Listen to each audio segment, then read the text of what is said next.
Hello. Hi, good morning. It's still the morning here. It's like 11:30. It's a very chilly Chicago day. It's like 15 degrees outside, but it's better than it was this weekend. It is Monday, December 15th, and it's been a long time since we've chatted. If you're new here, hi, I'm Ellie or Birdie. You can call me either. I don't particularly care. And I am a cartoonist and an illustrator based out of Chicago. And this YouTube channel is kind of a fun way for me to share my work that isn't Instagram, because I do hate Instagram. I deleted it off of my phone recently and it's been lovely. So yeah, this is just kind of a fun way of me connecting. And I'm really here today to kind of catch up with what's been going on and also to talk a little bit about my sketching tools and how I'm thinking about style lately, because I finished this sketchbook. The last video I made was me christening this sketchbook with these lovely drawings, and I've since finished it basically. I'm retiring it. I've got like 5 pages left and I'm retiring it because I made an upgrade. I went for it.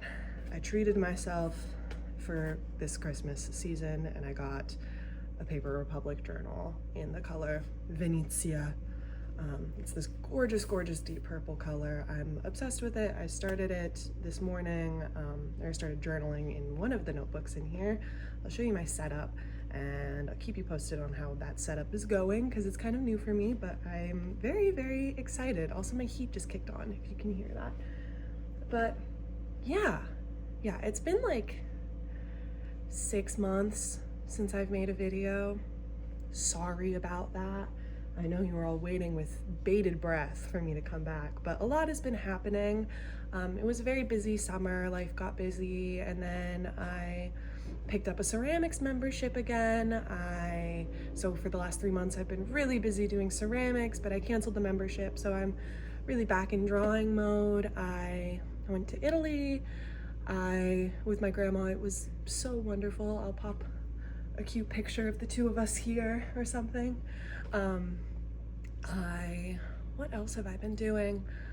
I got really into playing music and I played my first show on the 6th of December, so a little over a week ago, which was so fun and so rewarding and just like the most magical little evening ever.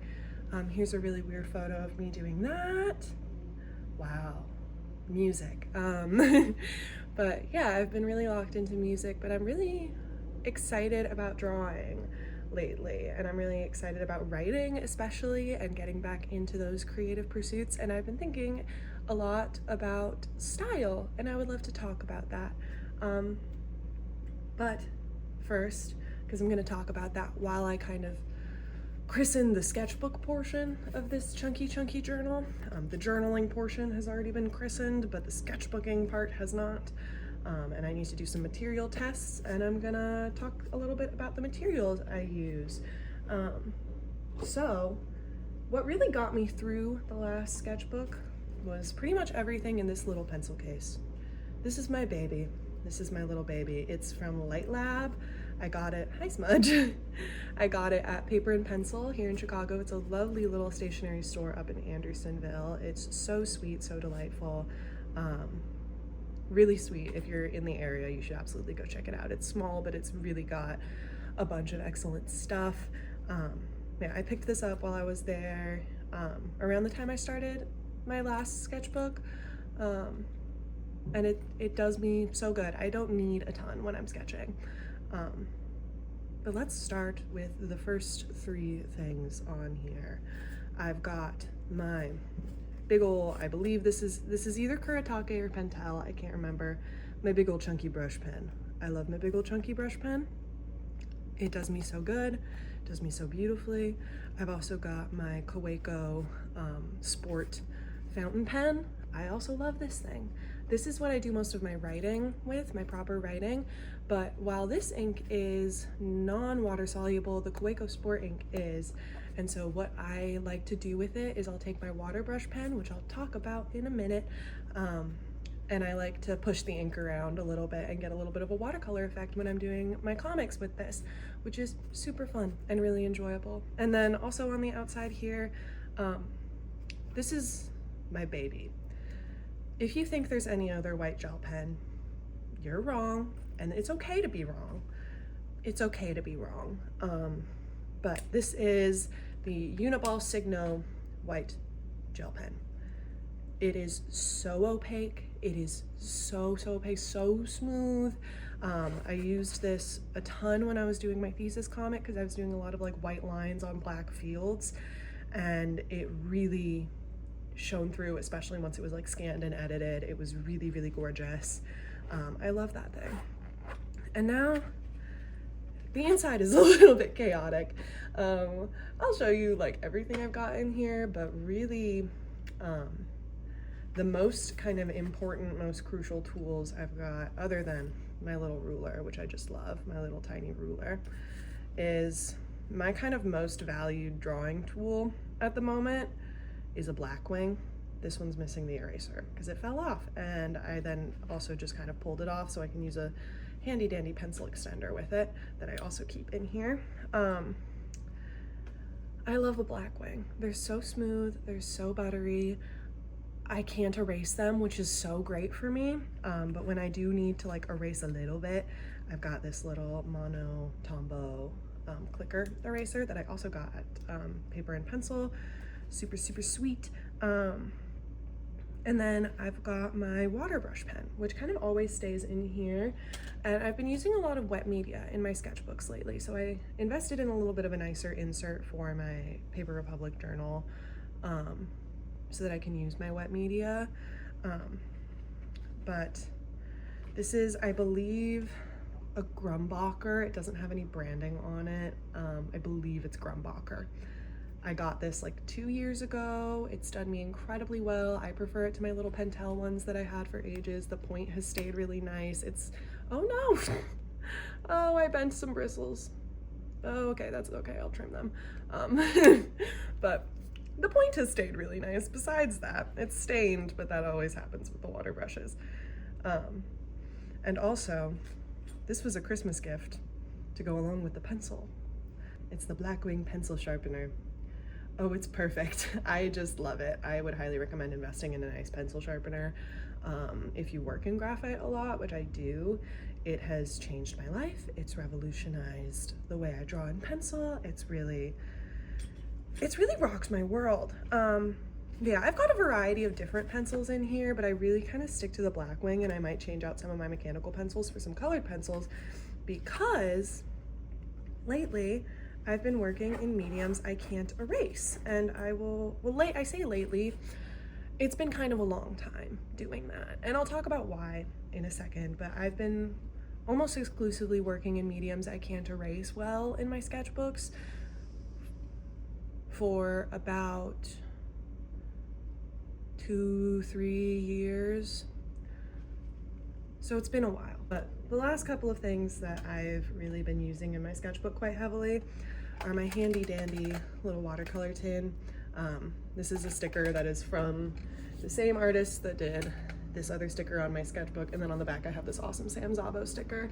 I don't know this person's like proper name, but their @ is Poofy Dust Cloud, and they are stickers based off of like roadside Bible and cult billboards. So this one says Terror of Demons 666, and on the inside, I believe this is a little Meeden watercolor tin, but I've got a selection that I've really pared down over the years of what watercolors I actually use. In here we've got, let's see if we can do this. We've got either lemon yellow or primary yellow from Winsor & Newton, a core Indian yellow, alizarin crimson, burnt sienna, burnt umber. The burnt umber's from Core. I don't particularly like it. I'm gonna find a different burnt umber. And then we've got a hooker's green, a cyan, a phthalo blue. I'm kind of a phthalo boy. I believe quinacridone violet. I believe. I know I have a quinacridone rose, and I might be getting that mixed up. Let's see if I can pull this out and confirm for you. Nope, I didn't write the name on this, so it's a violet. I have a violet. And then Payne's Gray, controversial, I know.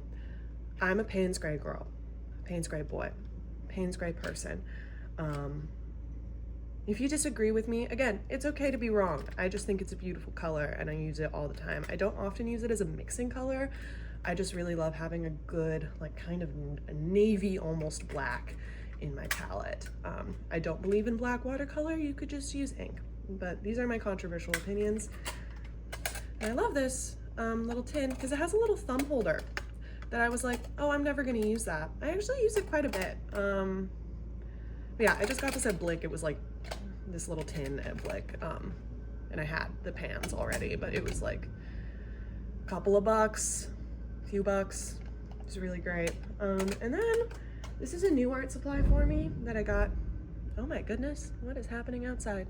This is a new art supply for me though that I got while I was in Italy.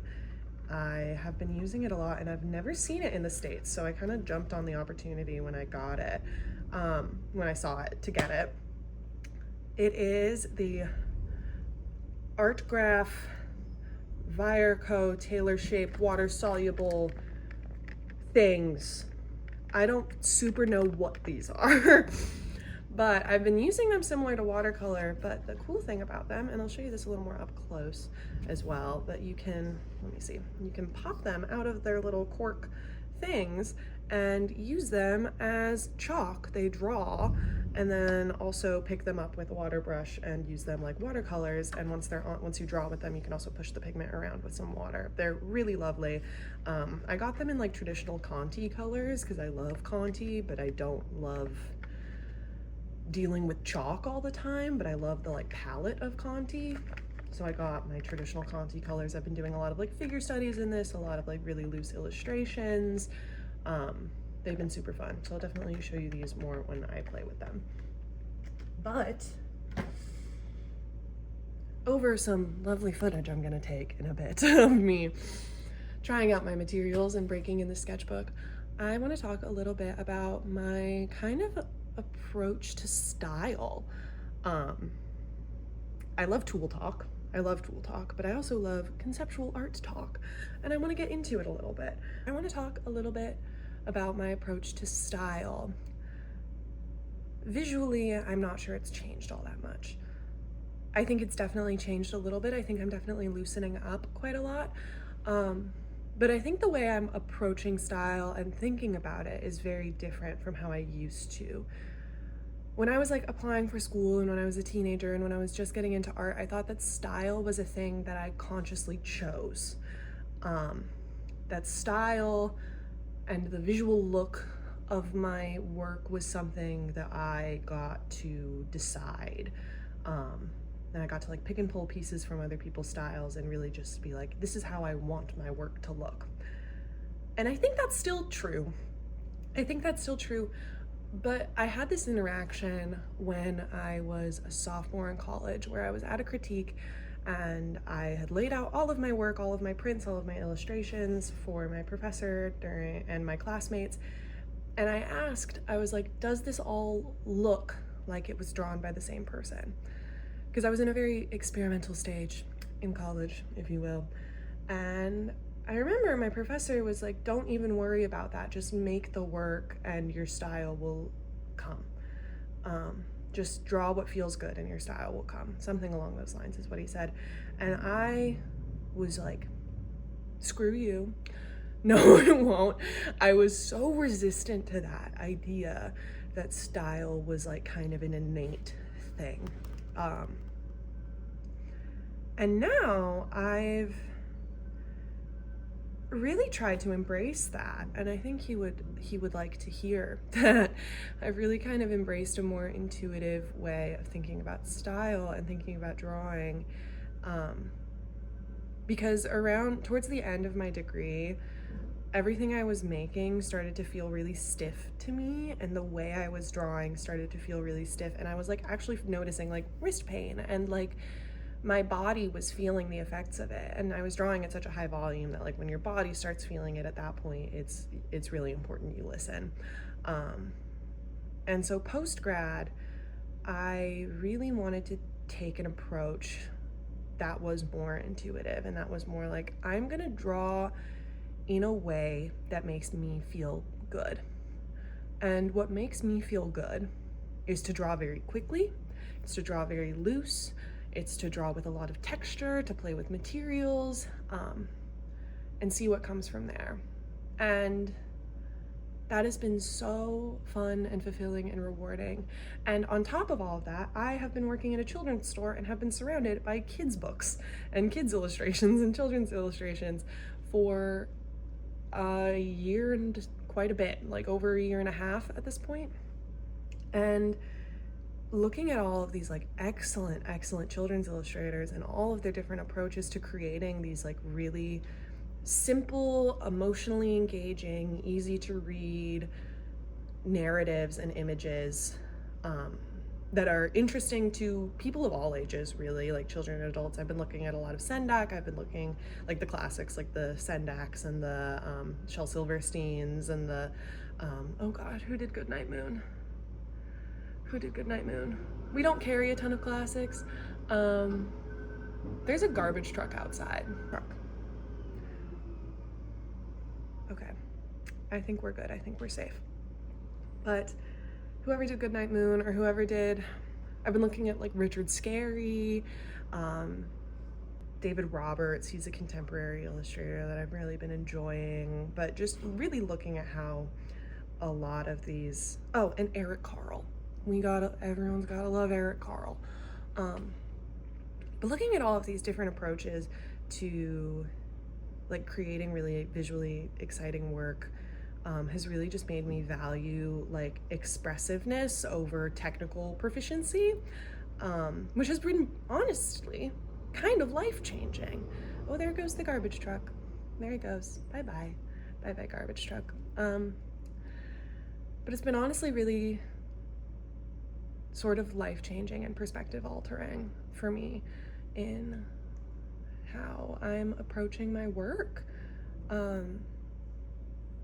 I've been just really trying to focus on creating work that feels good to make.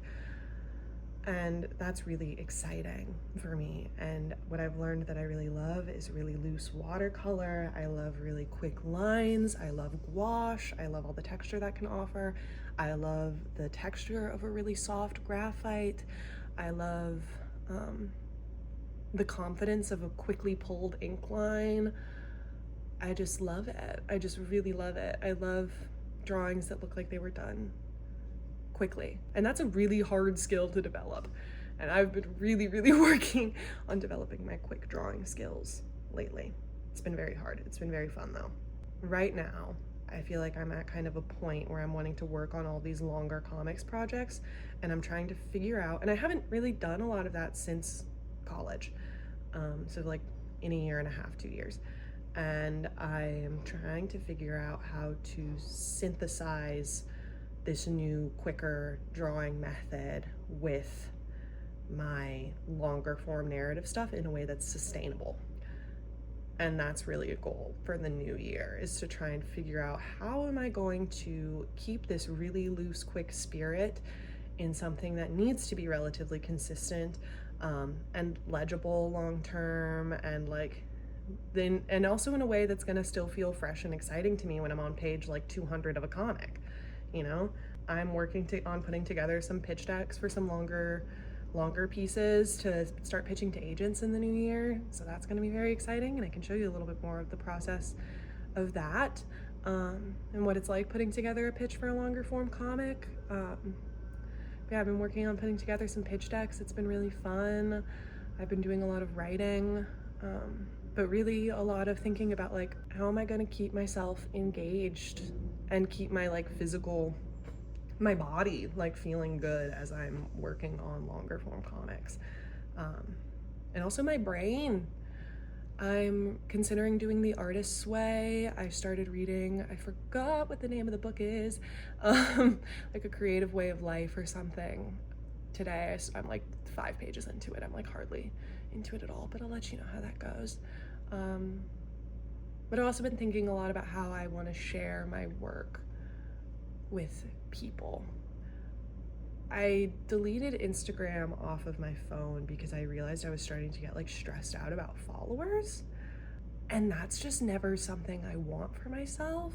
And I realized it was starting to like really weigh on me because I really tied my like success creatively to my like, oh, this garbage truck. I like really tied my success creatively to like my Instagram follower count. And I'm really trying to reframe that for myself and figure out new ways of kind of sharing my work that are maybe more personal and are maybe more long-term fulfilling for me. And I think YouTube is a really fun way for me to do that, to like kind of share more of my actual process and my thought process and how I'm making my work. Like that's what really matters to me, is kind of sharing the journey, less so the final outcome. And Instagram is so like final outcome based. So I think YouTube will be a really fun outlet. I'm considering starting a blog to like share my work more. Yeah, I've noticed, I don't know, the response to my work has been really positive in the last year, and that just makes my heart so happy. I'm feeling really like creatively alive, but kind of struggling to put structure around that to make it sustainable and make it functional and make it so I can like actually kind of achieve these more long-term goals. Oh my God. So that's something I really want to work on in the new year. Maybe I'll make a video of some of my artistic New Year's resolutions. I feel like this has been enough of me yapping and rambling. I hope that was interesting. This is the kind of stuff I love to hear people talk about, so I hope someone out there also likes to hear people talk about this kind of stuff. And I'm so excited to break in the sketchbook and to use it and to try new ways of organizing my creative thinking and my personal thinking and just organizing myself a little bit better. I'm feeling really energized and I'm feeling really hopeful lately, creatively at least, and I want to ride that wave. So I hope you'll stick along for the journey. Oh, Smudge might come to say hi. Hi, Smudge. It's his sleepy time. He's very sleepy during the day. Do you want to say hi? Do you want to say hi? No, he doesn't. He's sitting on my lap. I hope that you found this interesting or found some small nugget of relatability within it.